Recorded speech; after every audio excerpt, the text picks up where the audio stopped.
In today's video, we're going to take a deep dive into multiple tonguing on the trumpet, both double and triple tonguing, using my 5 essentials to multiple tonguing success. These techniques are absolutely integral for any aspiring trumpeter because we're called on to do it all of the time. This video is full of practical tips and exercises that will benefit both younger players and experienced players. Make sure to stick around to the end, and I'll show you a system that can help increase the speed of your multiple tonguing.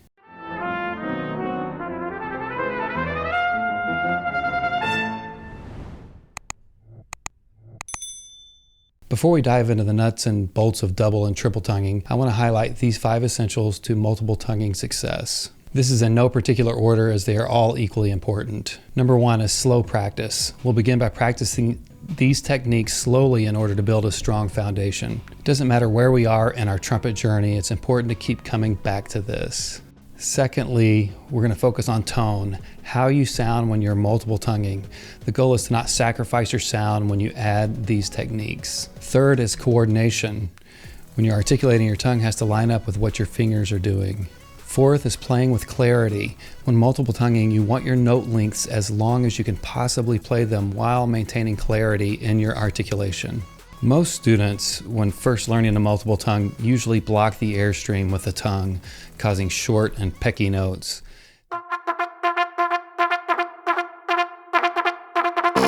The air must continue all the way across the line.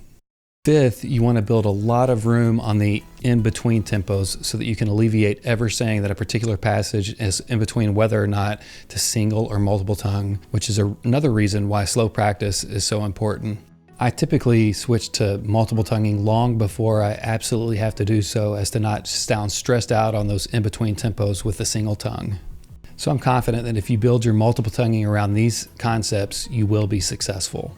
Double tonguing is a technique that involves alternating between the tu and ku syllables, which allow for increased speed and agility when playing fast or technical passages. When teaching this skill to students, I like to isolate the ku syllable to strengthen the tongue. After all, without the ku syllable, there is no multiple tonguing. This can first be done by practicing it without the instrument, both verbally and through air patterns. Once you're comfortable with the ku syllable with the air pattern, you can then try it on the trumpet.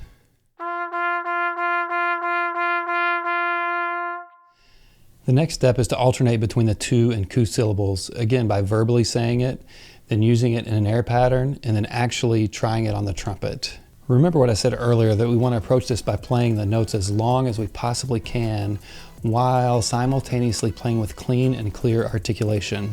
If you can do this at the slower tempos, it translates really nicely as we increase the tempos later. Small disclaimer here. You'll hear some teachers teach this using the tu ku syllable. You'll hear teachers teaching it using the ta ka syllable, or even the ti ki syllable, or the da ga syllable. There are a lot of variations. You actually want to learn all of them because different registers on the trumpet and different styles of music play a role in what syllable that we're choosing to use when multiple tonguing. For example, if I'm double tonguing in the upper register, I'm using more of a ti ki syllable. Or if I'm tonguing in the low register, I'm using more of a to-ko syllable. A lot of times I use the da-ga combination. If a passage requires more bite on the front end of the note, sometimes I'll use a ta-ka syllable. You eventually want to add all of these iterations to your toolbox. For this video, I'm going to generically use tu and ku. One of my go-to exercises for double tonguing is the first half of Arbin, page 176, number 83. We start painfully slow and then gradually increase the tempo.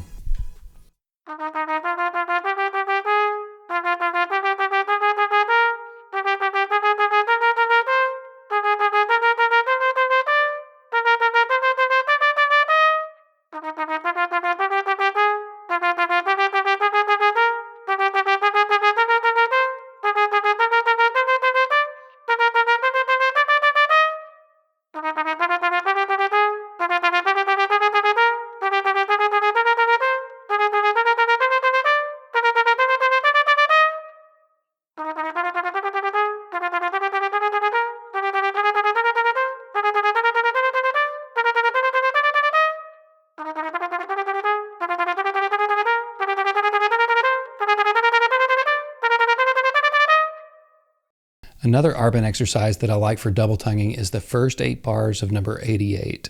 I kind of rewrite Arbin on this one by alternating slurring and tonguing every couple of bars. The reason for the slurring is it trains us to not change anything with the airstream when we add the double tongue.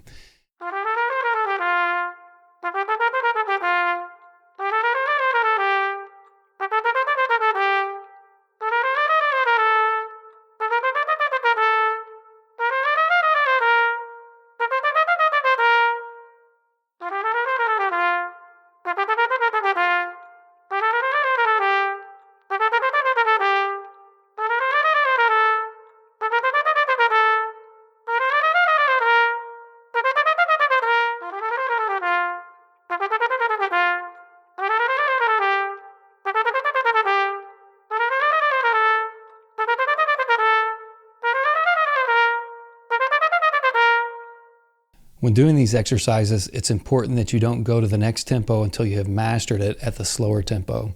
This will save you time in the long run and make your practice sessions more efficient. The last double tongue exercise that I'd like to show you is what I call open, closed, open. My son is an aspiring percussionist, and percussionists have to practice various snare drum rudiments going from slow to fast and then back to slow. Here we're going to do the same thing with double tonguing. This is a great exercise for working on controlling the double tongue.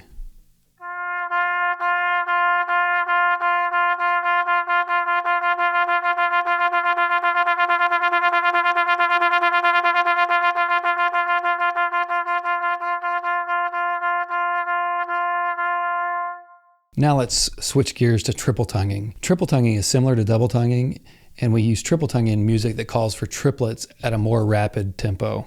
Like with anything, there are different ways to do this, and you'll hear different teachers teach this different ways. The two most popular ways to triple tongue include using the tu-tu-ku syllable or the tu-ku-tu combination. I would say that you should eventually learn how to do both of them so that you're flexible enough to make the best decision possible for whatever the musical passage dictates.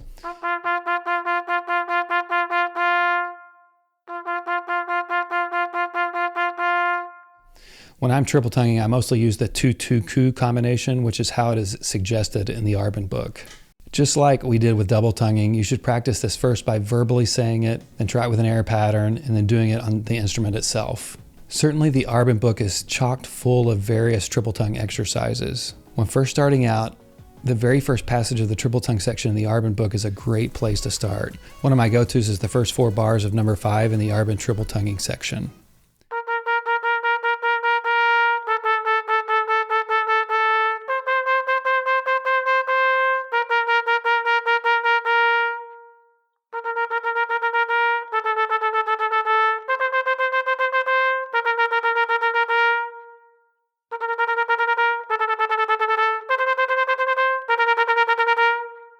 Another way to work on triple tonguing is to integrate it using various scales.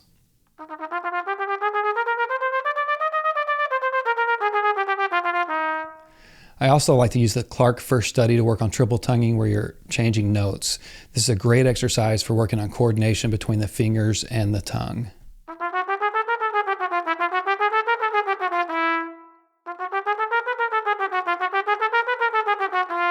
Now let's do the open, closed, open snare drum exercise with the triple tongue.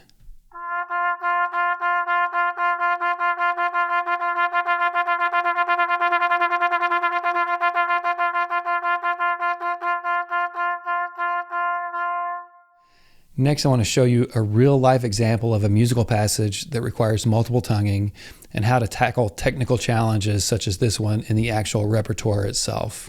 This is a short passage from Karl Huna's Slavic Fantasy. Here we're going to put to test the 5 essentials to multiple tonguing success. We're going to practice slowly. Secondly, we're going to focus on sound, how you sound when you're multiple tonguing. Third is coordination between the tongue and fingers. Fourth is playing with clarity. Remember, we're going to practice note lengths as long as you can possibly play them while maintaining clean and clear clarity in your articulation. Fifth, we want to have lots of room in the in-between tempos. We do that by being able to play the passage at various tempos. This passage has a slur 2, tongue 2 element to it. I'm going to start slow and gradually increase the tempo.